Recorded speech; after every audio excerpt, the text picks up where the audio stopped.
Hi, I'm Tim and this is my journey around the Annapurna Circuit.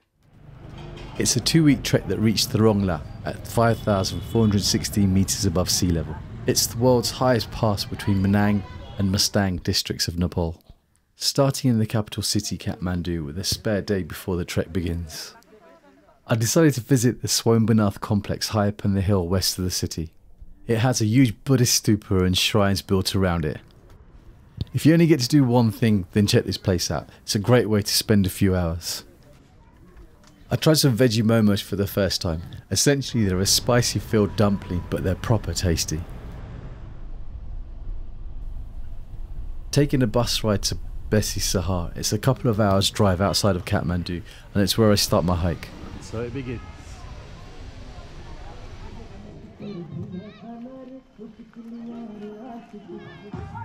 I was lucky enough to be on the hike towards the end of Diwali. It's the Hindu festival of light.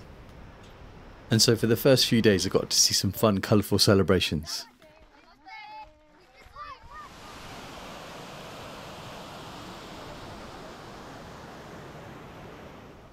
The people of Nepal are really friendly and are always happy to see tourists. COVID must have affected the industry really hard. But people have started to return. Not to the levels that it was before, but they're getting there.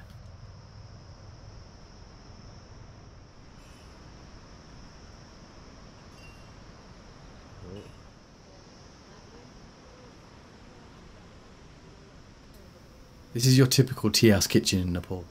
You'll have a logwood fire, simple utensils, simple kitchen, but really nice food.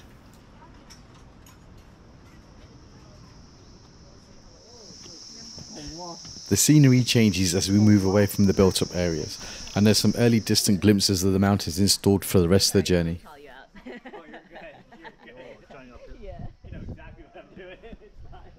Only because I recognize it in myself.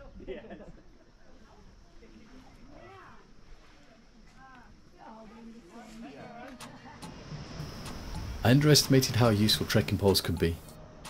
I used to think using poles was not a done thing, and I'd look like a plonker, but pretty much everyone I came across were using poles and they definitely helped.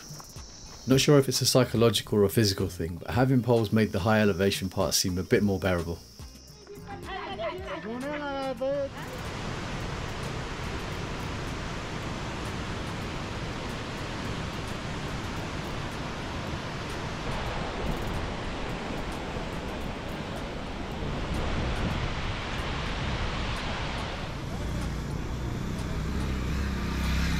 Day 3.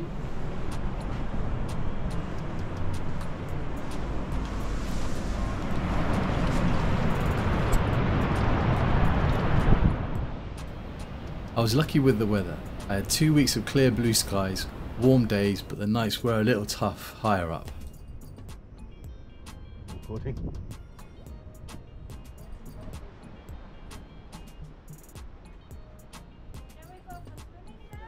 I stopped for some lunch in a small town called Thal, a picturesque setting as you approach it. I had some really nice pumpkin curry and cornbread. Apparently this town's really famous for it. Pumpkin curry, cornbread. Lunch was down there. These overflowing waterfalls were common. The monsoon season had run over until the end of October and dumped a load of water that was still cascading down from the mountains. I was told the owner's original tea house was destroyed during the huge earthquake of 2015. It must have been a very difficult time for the people of Nepal.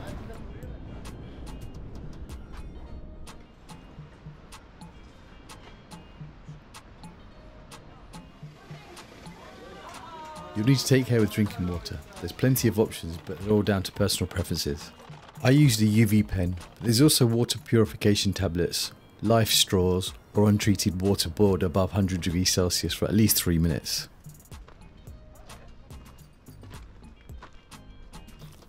The route moves away from the river and passes through forests. It started to get a little colder during the day, but a lot more at night. Yes,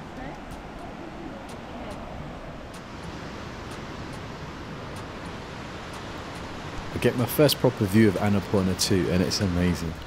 It doesn't come under the 8,000 plus mountains, but who cares?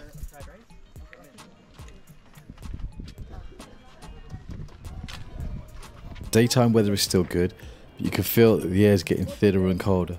Definitely time to swap the shorts for some trousers.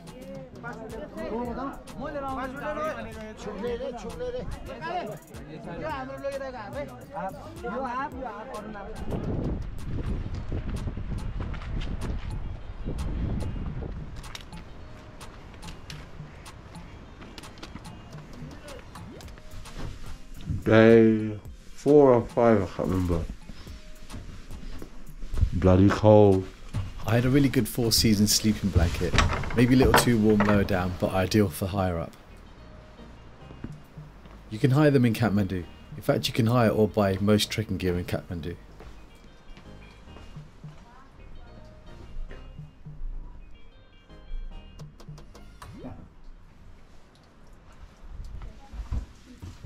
Some accommodations are a little bit more basic than others, but to be honest, all you want is a place to crash out early doors and be up at the crack of dawn.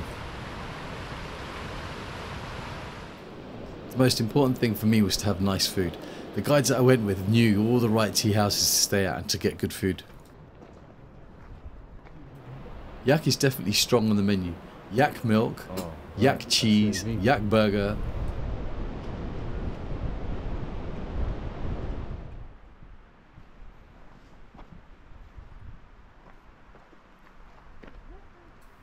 But aside from yak, it's all about the dal bhat.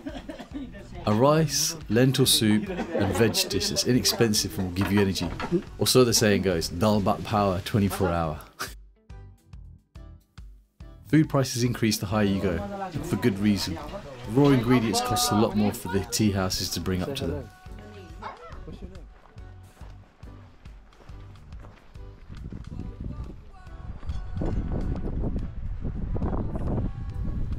On the point of food, you'll need to take cash for this. I took £300 and converted that to Nepalese rupees in Kathmandu. You'll get the best conversion rates there.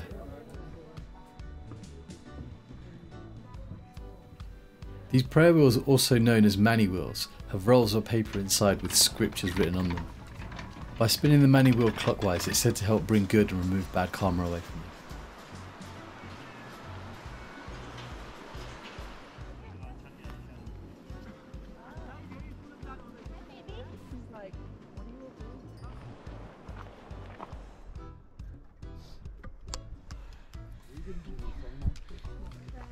The turquoise blue water of this lake was amazing.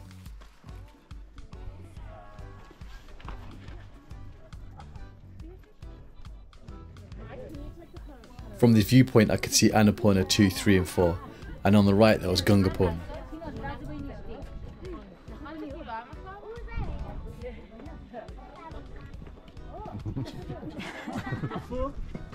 Okay, and then Annapurna 3, and then Annapurna 3 also, and the middle one, sharp one, we call it like Gangapurna.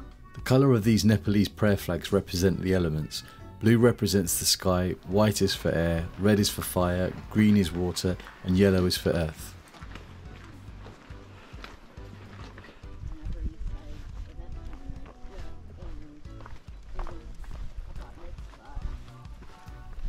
The sun's strong but will get cold in the shade. You'll need a good layering system so that you can easily take layers off and put back on as needed. I had a selection of merino wool t-shirts and tops, and insulated jackets plus my waterproofs.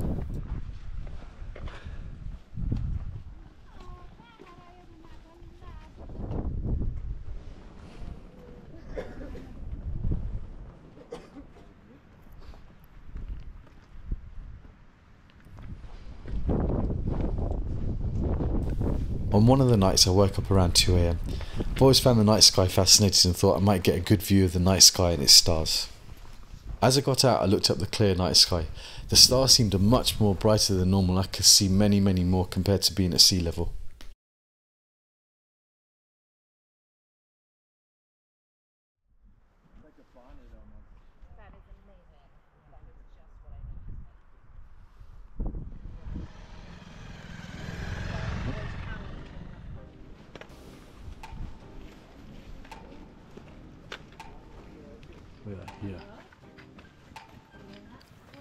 Manang is a rest stop. I spend an extra day and night to help with the acclimatization as I get above 3,600 meters.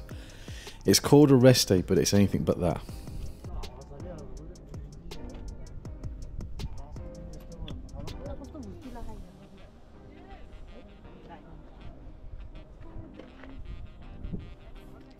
I climb up to 4,400 meters to visit a monastery where a Buddhist nun has devoted her life to this place of worship built in the mountain.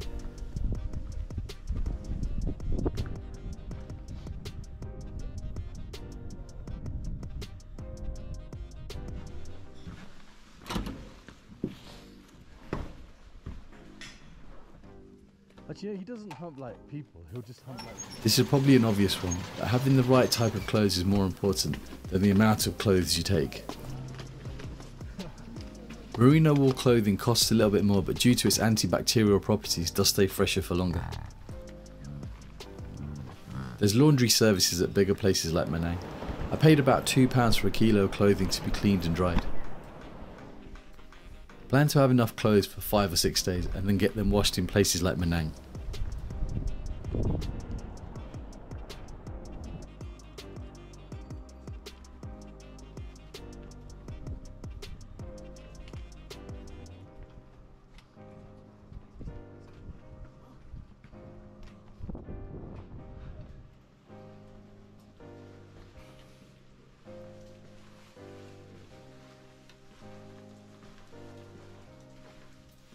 I'm not the fittest of people, so I had to do some pre-training walks around the UK.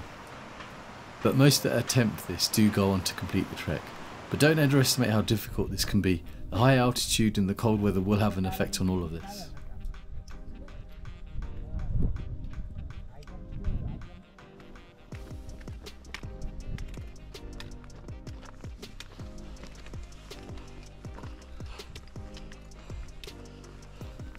From here we get to see Lower Camp and Upper Camp. And up behind the ridge there's Throng.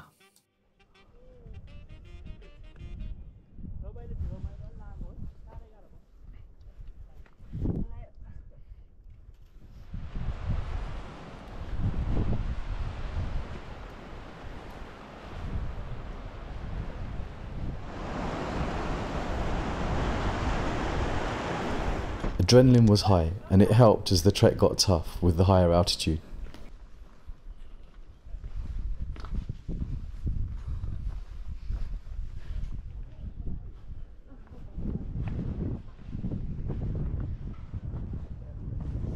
Bujum Bhai, Suresh Bhai, and Tim. Speak.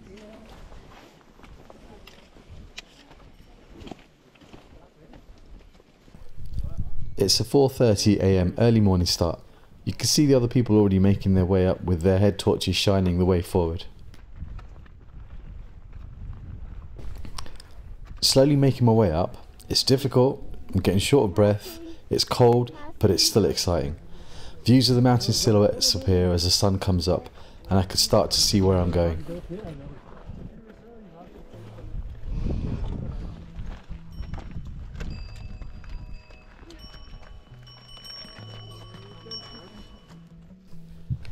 Now the sun has come up, I could see the surrounding mountain views a lot better.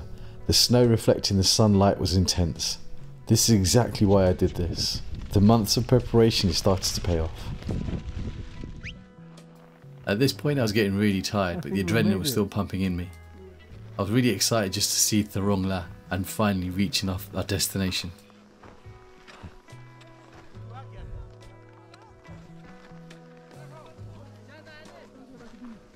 My friend? Yes? Could you do video of this? Okay. Just hold it, do video. Thank you. Only hold. Let's hold it, yes, recording.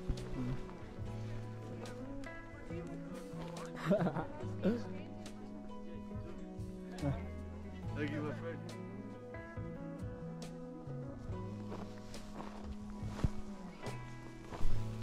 Now that the excitement of reaching Throng has passed, it's time to make my way down to Muktinath.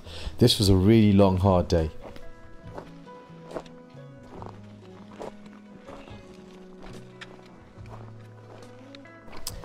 I bought some mini spikes in Kathmandu based on a recommendation. That turned out to be a really good choice. I could see some folks sliding down on the backsides and I tried not to laugh.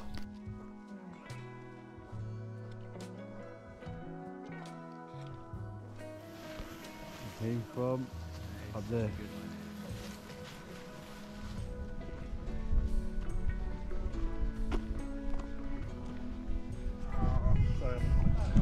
That was the pass we were at yesterday, just there.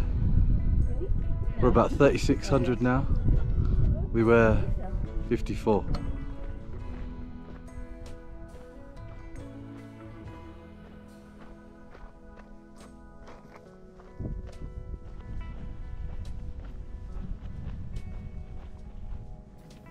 Back around 2015, I had a fascination with going to the summit of Everest. But the more I looked into it, the more I realised it was a risky, costly and I wouldn't be guaranteed to summit. So this dream got parked. Until 2019, when the company I worked for sent out an email as part of its philanthropic activities to hold a charity event hiking parts of the Annapurna Circuit. And so they got me thinking about Nepal again. The plan was to go in October 2020, but then COVID hit and the trek got cancelled. But this didn't stop my fascination with Nepal and the Annapurna Circuit.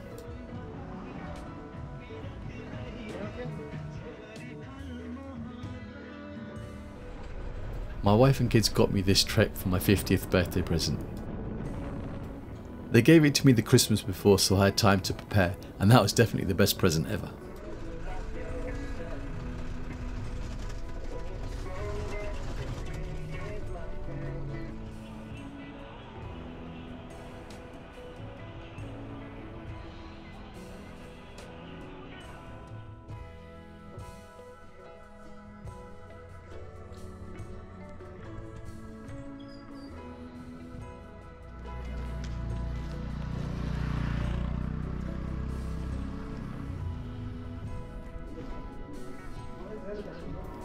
This is where my journey around the Annapurna Circuit finishes.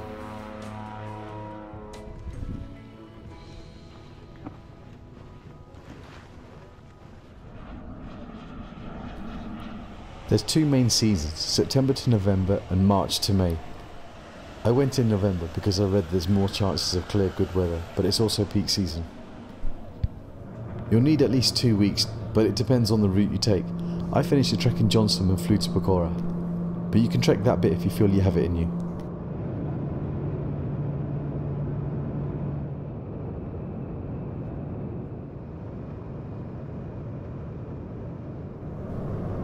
If you're still deciding on whether or not to do this, then don't wait. It's definitely in the top 10 things I've ever done.